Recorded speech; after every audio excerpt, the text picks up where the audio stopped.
MBN 예능 고딩엄빠사에 출연한 류혜린의 사연은 이렇다. 류혜린이 160만 인플루언서인 전 남편과의 이혼 후 팬들로부터 악플 테러에 시달리는 일상을 공개했다. 23세의 아이를 낳은 청소년 엄마 류혜린이 출연했다.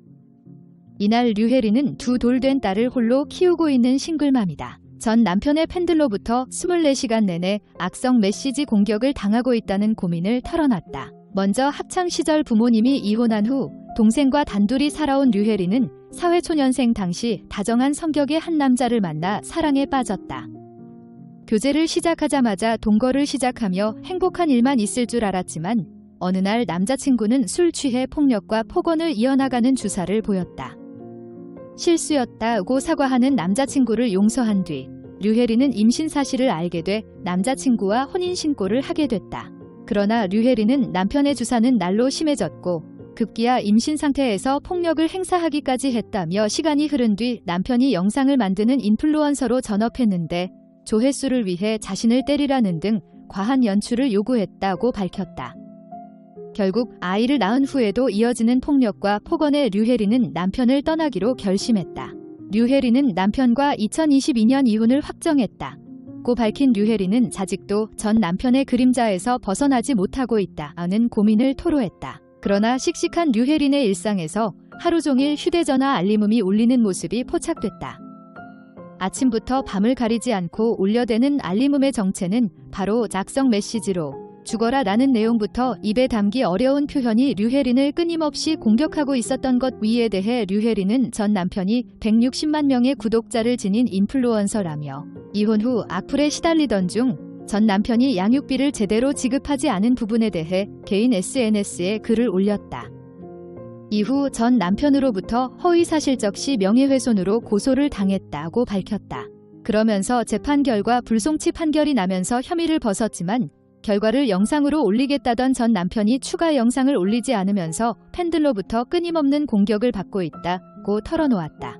하루 평균 30에서 40개의 악성 메시지가 오는 상황에서 악플러의 정체가 초등학교 5학년이라 고소를 포기한 적도 있다고.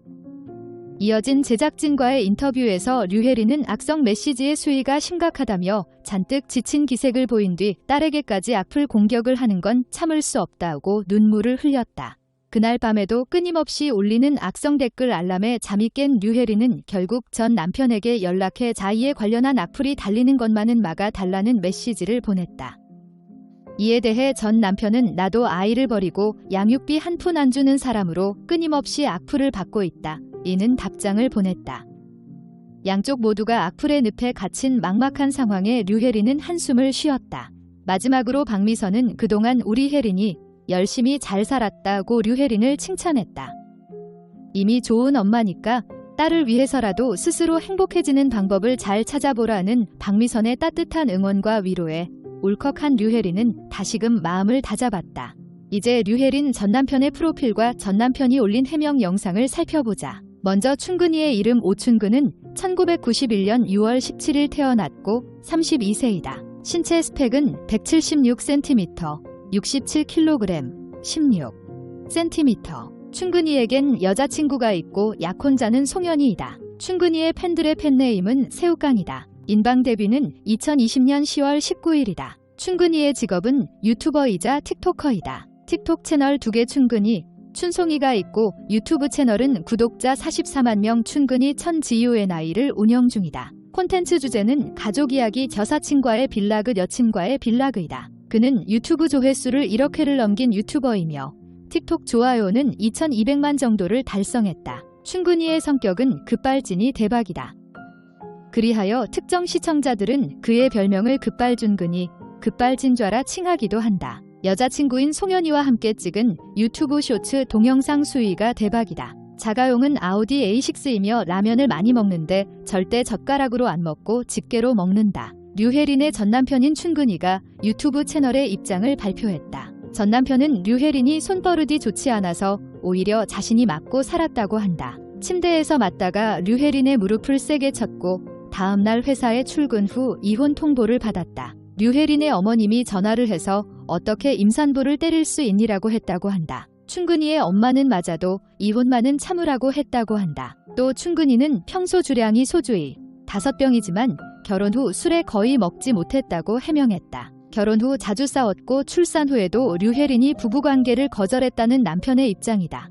그래서 옥상 입구에서 자기 위로를 했다고 한다. 결국 이혼을 정했고 협의혼을 했다고 한다. 협의혼할 때 류혜린이 남편에게 위자료 300만 원을 주었다고 한다. 양육비는 30만 원 측정보다 20만 원 더 주기로 총 50만 원으로 약속을 했다. 양육비는 매달 11일에 꼬박꼬박 잘 주고 있고 밀려있던 양육비 모두 준 상태라고 한다. 춘근이는 류혜린을 허위사실에 의한 명예훼손으로 고소했지만 불송치 떠서 항소했으나 또 불송치였다고 한다. 춘근이가 MBN 고딩엄빠 제작진이 연락한 것에 답변하지 않은 이유는 1. 사실 확인이 안 된다면 방송 송출을 안 할 줄 알았고 2. 역으로 방송에서 내가 어떻게 편집이 되어 먹이가 되기 싫었고 3. 그 사람에게 화두가 되지 말아라 방송 나가는 걸 막았지만 이미 촬영 완료했다고 해서라고 한다. 류혜린은 전 남편의 팬들이 악플을 보내고 있고 춘근이 역시 악플과 DM을 매일 받고 있다고 한다. 부부 사이의 일은 부부만 알 수 있다. 중립기여를 넣고 무분별한 악플은 지양해야 한다.